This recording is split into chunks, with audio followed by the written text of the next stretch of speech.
प्यारे बच्चों, आपका अपना YouTube channel science with Sachin sir में स्वागत है। अगर आपने चैनल को सब्सक्राइब नहीं किया है तो चैनल को सब्सक्राइब जरूर करें। मैं आपको सभी प्रतियोगिता परीक्षाओं के लिए सामान्य विज्ञान के 800 अति महत्वपूर्ण प्रश्न हल करा रहा था और हर पार्ट में 25% थे। मैं पार्ट 4 तक कंप्लीट हल करा चुका। जिन विद्यार्थियों ने पार्ट 4 तक नहीं देखा है वो पार्ट 4 तक जरूर देखें। आज अपन चर्चा करेंगे पार्ट 5 के बारे में। तो प्यारे बच्चों, शुरू करते हैं भाग 5 का फर्स्ट प्रश्न है, वर्षण या टेस्टिस के द्वारा कौन सा हार्मोन स्रावित होता है। ऑप्शन देखते हैं, टेस्टोस्टेरोन, थायरोक्सिन, मेलेटोनिन और प्रोजेस्टेरोन। तो प्यारे बच्चों, आपको याद रखना है कि वर्षण या टेस्टिस के द्वारा टेस्टोस्टेरोन हार्मोन स्रावित होता है। तो इसका करेक्ट आंसर क्या होगा, टेस्टोस्टेरोन। अब आपको मैं एक्स्ट्रा इंपॉर्टेंट प्रश्न दे रहा हूँ जो आपको याद रखने हैं। क्या आपको याद रखना है कि थायरोक्सिन हार्मोन थायराइड ग्रंथि द्वारा स्रावित होता है, मेलेटोनिन हार्मोन पीनियल का या पीनियल बॉडी द्वारा स्रावित होता है, प्रोजेस्टेरोन हार्मोन अंडाशय या ओवरी द्वारा स्रावित होता है। तो ये 3 एक्स्ट्रा इंपॉर्टेंट प्रश्न आपको याद रखने हैं। नेक्स्ट प्रश्न देखते हैं, जेनेटिक शब्द किसने दिया। ऑप्शन देखते हैं, मॉर्गन, बैटसन, लेमार्क और मेंडल। तो आपको याद रखना है कि जेनेटिक शब्द बैटसन ने दिया। तो इसका करेक्ट आंसर है बैटसन। अब आपको एक्स्ट्रा इंपॉर्टेंट प्रश्न दूं तो फादर ऑफ जेनेटिक्स कौन है। तो आपको याद रखना है कि फादर ऑफ जेनेटिक्स मेंडल है। नेक्स्ट प्रश्न देखते हैं, पदार्थ का सबसे छोटा कण होता है। ऑप्शन देखते हैं, परमाणु, अणु, तत्व और यौगिक। तो आपको याद रखना है कि पदार्थ का सबसे छोटा कण परमाणु या एटम होता है। तो इसका करेक्ट आंसर क्या होगा, परमाणु। अब आपको मैं एक्स्ट्रा इंपॉर्टेंट प्रश्न दे रहा हूं जो आपको याद रखना है। क्या आपको याद रखना है कि परमाणु पदार्थ का सबसे छोटा कण होता है और परमाणु एक अविभाज्य कण होता है जिसको हम आगे विभाजित नहीं कर सकते। और आपको एक प्रश्न और याद रखना है कि परमाणु की खोज सर्वप्रथम जॉन डाल्टन ने की थी। नेक्स्ट प्रश्न देखते हैं, प्राथमिक रंगों का मिश्रण है। ऑप्शन देखते हैं, लाल, हरा, नीला, पीला, हरा, काला, पीला, बैंगनी, हरा, नीला, हरा और पीला। तो आपको याद रखना है कि प्राथमिक रंग 3 होते हैं, लाल, हरा और नीला। तो इसका करेक्ट आंसर क्या होगा, लाल, हरा और नीला। अब आपको मैं एक ट्रिक बता रहा हूँ प्राथमिक रंगों की जो सबको याद रखनी है और वो है हनीला। क्या है, हनीला। तो आपको याद रखना है हनीला। हनीला का मतलब, ए का मतलब हरा, न का मतलब नीला और ले का मतलब लाल। तो आपको याद रखना है कि जब भी आपको पूछे प्राथमिक रंग तो ये ट्रिक आपको याद होनी चाहिए, हनीला, हरा, नीला और लाल। नेक्स्ट प्रश्न देखते हैं, ध्वनि का वेग सर्वाधिक होता है। ऑप्शन देखते हैं, ठोस में, द्रव में, गैस में और निर्वात में। तो इसका करेक्ट आंसर है कि ध्वनि का वेग सर्वाधिक ठोस में होता है। तो इसका करेक्ट आंसर क्या जाएगा, ठोस में। अब आपको मैं ध्वनि से रिलेटेड एक्स्ट्रा इंपॉर्टेंट लाइनें दे रहा हूँ जो सभी बच्चों को याद रखनी है। क्या आपको याद रखना है कि ध्वनि एक यांत्रिक तरंग है। कौन सी तरंग है, यांत्रिक तरंग है। अब आपको एक बात और याद रखना है कि ध्वनि एक यांत्रिक तरंग है और इसके संचरण के लिए माध्यम की आवश्यकता होती है। निर्वात में ध्वनि का संचरण नहीं होता। और आपको ये भी याद रखना है कि अलग अलग माध्यमों में ध्वनि का वेग अलग अलग होता है। और ये भी याद रखना है कि इस्पात में ध्वनि का वेग सबसे अधिक होता है, इसलिए रेल पटरी पर कान लगाकर दूर आती रेलगाड़ी की आवाज़ सुन पाते हैं। नेक्स्ट प्रश्न देखते हैं, रदरफोर्ड ने सोने की पतली पट्टी पर बौछार करवाई। ऑप्शन देखते हैं, अल्फा कणों की, बीटा कणों की, गामा कणों की, इनमें से कोई नहीं। तो आपको सबको याद है कि रदरफोर्ड ने सोने की पतली पट्टी पर अल्फा कणों की बौछार करवाई थी। तो इसका करेक्ट आंसर है अल्फा कणों की। नेक्स्ट प्रश्न देखते हैं, मरग मरीचिका या मरग तृष्णा किस कारण बनती है। ऑप्शन देखते हैं, पूर्ण आंतरिक परावर्तन, अपवर्तन, व्यतिकरण और विवर्तन। तो आप सबको याद है कि मरग मरीचिका या मरग तृष्णा पूर्ण आंतरिक परावर्तन या फुल इंटरनल रिफ्लेक्शन के कारण बनती है। तो इसका करेक्ट आंसर क्या होगा, पूर्ण आंतरिक परावर्तन। अब आपको यहाँ एक एक्स्ट्रा इंपॉर्टेंट प्रश्न याद रखना है। सभी बच्चों को याद होता है कि मरग मरीचिका या मरग तृष्णा पूर्ण आंतरिक परावर्तन घटना के कारण बनती है। कभी कभार इस मरग मरीचिका या मरग तृष्णा को मिराज के नाम से भी जाना जाता है। तो ये मिराज भी पूछा जा सकता है कि बताइए मिराज किसका उदाहरण है। तभी आपका आंसर क्या होगा, पूर्ण आंतरिक परावर्तन या फुल इंटरनल रिफ्लेक्शन होगा। नेक्स्ट प्रश्न देखते हैं, बायोडीजल के लिए किस पौधे की खेती की जा रही है? ऑप्शन देखते हैं, जेट्रोपा रतनजोत, गंवारपाठा, सफ़ेद मूसली और सोनामुखी। तो आपको याद रखना है कि बायोडीजल के लिए जेट्रोपा या रतनजोत की खेती की जा रही है। तो इसका करेक्ट आंसर क्या होगा? जेट्रोपा या रतनजोत। ये एक एनसीईआरटी का प्रश्न है, तो सभी बच्चों को याद रखना है, इंपॉर्टेंट है। नेक्स्ट प्रश्न देखते हैं, रक्त का पीएच मान कितना है? ऑप्शन देखते हैं, 6, 2.3, 7.4 और 9। तो आपको सबको याद है कि रक्त का पीएच मान 7.4 होता है, और 7.4 बोले तो हल्का क्षारीय। नेक्स्ट प्रश्न देखते हैं, हीमोग्लोबिन होता है। ऑप्शन देखते हैं, कार्बोहाइड्रेट, प्रोटीन, वसा, इनमें से कोई नहीं। तो आपको याद रखना है कि हीमोग्लोबिन एक प्रकार की क्या होती है? प्रोटीन। तो इसका करेक्ट आंसर क्या है? प्रोटीन। तो प्यारे बच्चों, अगर आपको साइंस में पॉजिटिव रिजल्ट लेना है तो इन प्रश्नों को साथ साथ में रफ कॉपी में भी लिखते चलो। नेक्स्ट प्रश्न देखते हैं, मानव शरीर में आरबीसी तथा डब्ल्यूबीसी का अनुपात कितना होता है? ऑप्शन देखते हैं, 1:600, 5:700, 600:1 और 600:600। तो ये एक एनसीईआरटी का प्रश्न है और इम्पोर्टेंट प्रश्न है। आपको याद रखना है कि मनुष्य शरीर में आरबीसी और डब्ल्यूबीसी का अनुपात होता है 600:1। तो इसका करेक्ट आंसर क्या होगा? 600:1। अब आपको 3 इम्पोर्टेंट प्रश्न है जो सारे बच्चों को कमेंट बॉक्स में आंसर देना है कि ह्यूमन बॉडी के अंदर आरबीसी कितनी होती है, डब्ल्यूबीसी कितनी होती है और प्लेटलेट्स कितनी होती है। इनकी संख्या बतानी है आपको कि आरबीसी ह्यूमन बॉडी के अंदर कितनी होती है, डब्ल्यूबीसी कितनी होती है और प्लेटलेट्स कितनी होती है। सभी बच्चे आंसर दे भाई, सीरियस होकर पढ़ाई करें। और जो भी आपको पर्सन दिए जा रहे हैं ये सारे इंपॉर्टेंट और एनसीईआरटी बेस्ड पर्सन हैं। इनसे साइंस का कोई भी पर्सन किसी भी प्रतियोगिता परीक्षा से बाहर नहीं जाएगा। नेक्स्ट प्रश्न देखते हैं, मनुष्य में किस प्रकार का परिसंचरण तंत्र पाया जाता है? ऑप्शन देखते हैं, खुला परिसंचरण तंत्र, बंद परिसंचरण तंत्र, दोनों, इनमें से कोई नहीं। तो आपको याद रखना है कि मनुष्य के अंदर बंद परिसंचरण तंत्र पाया जाता है। तो इसका करेक्ट आंसर क्या है? बंद परिसंचरण तंत्र। अब प्यारे बच्चों, मैं इस प्रश्न का सोल्यूशन आपको डिटेल से बता दूँ।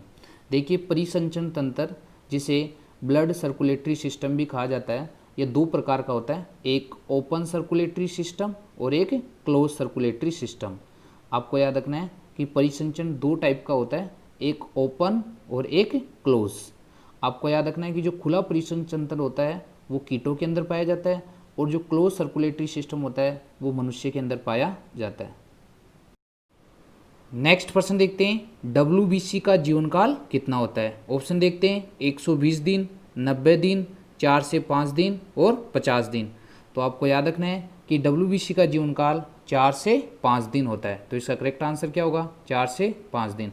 अब आपको मैं एक्स्ट्रा इंपॉर्टेंट पर्सन दूं तो आपको याद रखना है कि ह्यूमन बॉडी के अंदर 3 प्रकार की रक्त कणिकाएं या ब्लड कार्पल होती है, जिनका नाम है, एक तो होती है आरबीसी, एक होती है डब्ल्यूबीसी और एक होती है प्लेटलेट।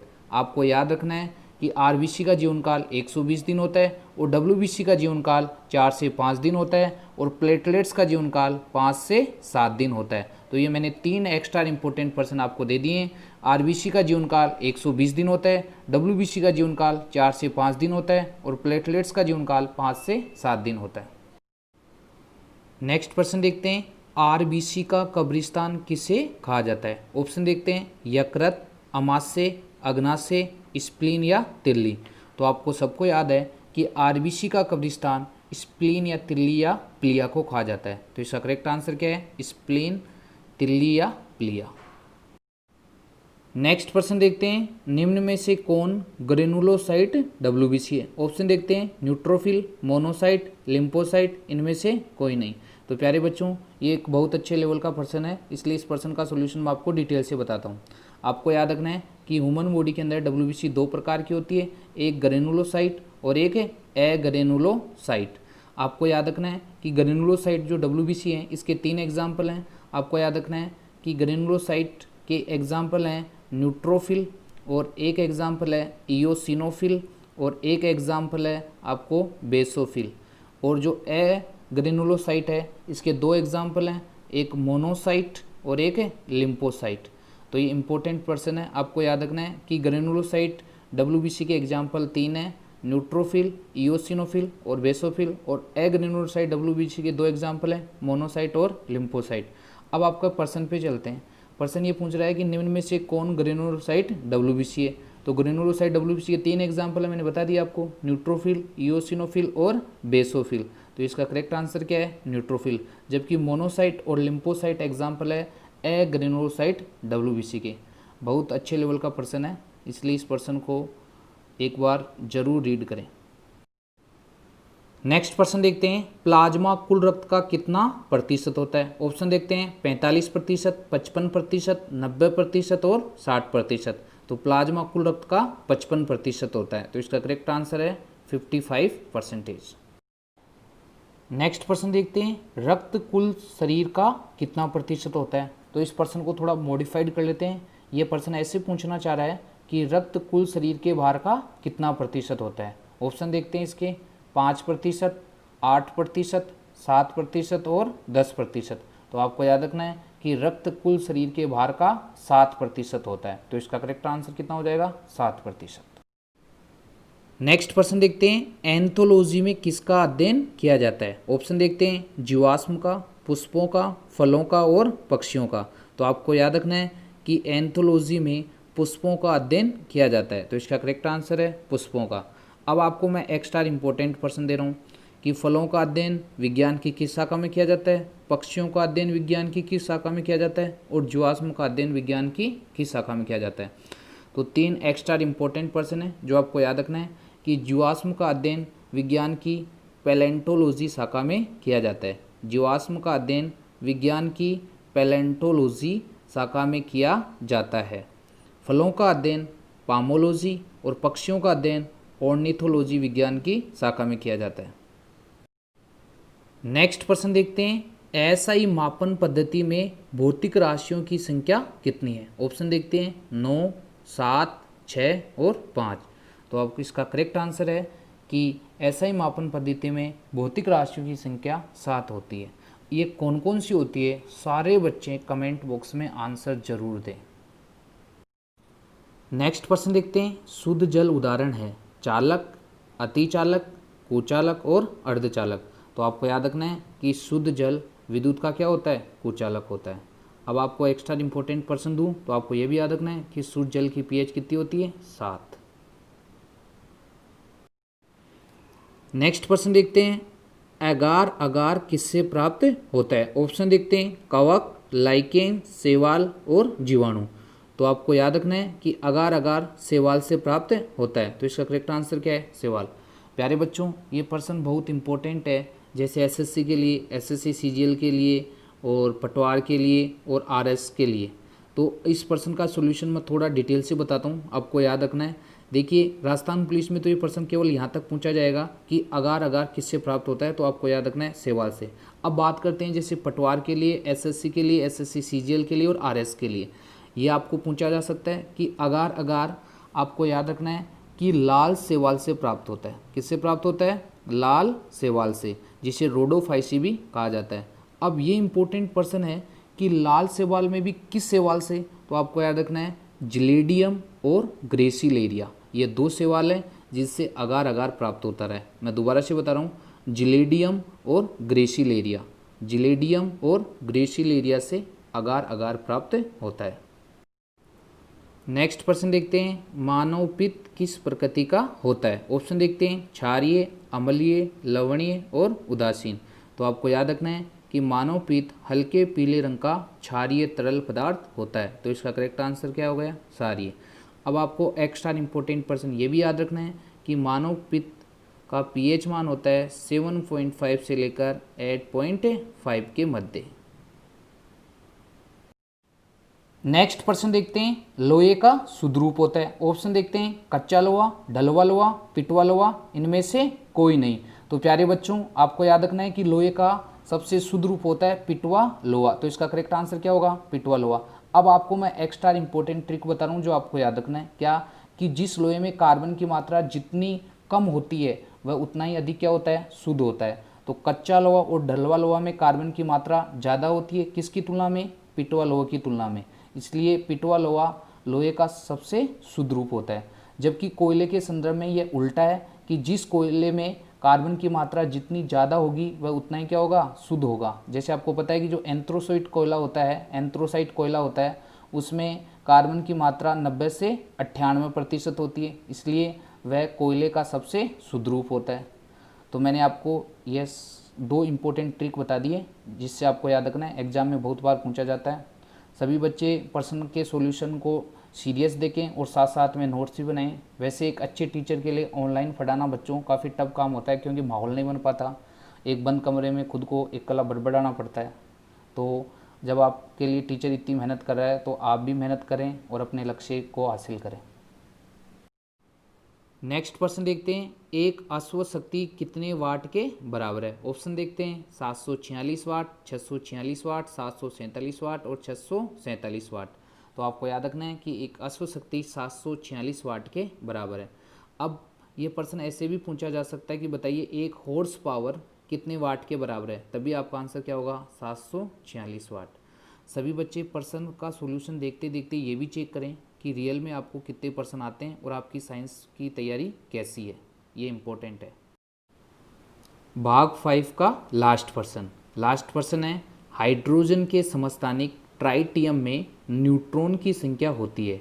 ऑप्शन देखते हैं 2, 1, 0 और 3। तो प्यारे बच्चों ये अच्छे लेवल का प्रश्न है, इसलिए इस प्रश्न का सॉल्यूशन मैं आपको डिटेल से बताता हूँ। आपको याद रखना है कि हाइड्रोजन के 3 समस्थानिक होते हैं, कितने, 3। तो प्रश्न ऐसे भी पूछा जा सकता है कि बताइए हाइड्रोजन के कितने समस्थानिक या आइसोटोप होते हैं, तो आपको याद रखना है 3। कौन कौन से होते हैं, तो आपको याद रखना है प्रोटियम, ड्यूटेरियम और ट्राइटियम। मैं दोबारा से बता रहा हूँ, हाइड्रोजन के 3 आइसोटोप होते हैं, प्रोटियम, ड्यूटेरियम और ट्राइटियम। अब आपको याद रखना है कि ट्राइटियम का जो प्रतीक होता है वो 1H3 होता है। अब 1H3 होता है तो ये जो 1H3 है, यहाँ जो 1 आपको दिख रहा है ये एटॉमिक नंबर या परमाणु क्रमांक है, जबकि आपको 3 दिख रहा है ये एटॉमिक मास नंबर या परमाणु द्रव्यमान संख्या है। आपको किसी भी एलिमेंट में से अगर न्यूट्रॉन की संख्या निकालनी है तो उसकी द्रव्यमान संख्या में से उसका परमाणु क्रमांक आप घटा दोगे। मैं दोबारा से बता रहा हूँ, अगर किसी भी एलिमेंट में आपको न्यूट्रॉन की संख्या याद करनी है तो आप उसकी एटॉमिक मास नंबर यानी द्रव्यमान संख्या में से परमाणु क्रमांक घटा देंगे, तब उसकी संख्या आ जाएगी, न्यूट्रॉन की संख्या आ जाएगी। जब आप 3 में से ये घटाओगे तो संख्या आएगी 2। तो आपको याद रखना है कि हाइड्रोजन के समस्थानिक ट्राइटियम में न्यूट्रॉन की संख्या कितनी होती है, 2। ऐसे ही आपको प्रोटियम में पूछा जा सकता है, ऐसे ही आपको ड्यूटेरियम में पूछा जा सकता है।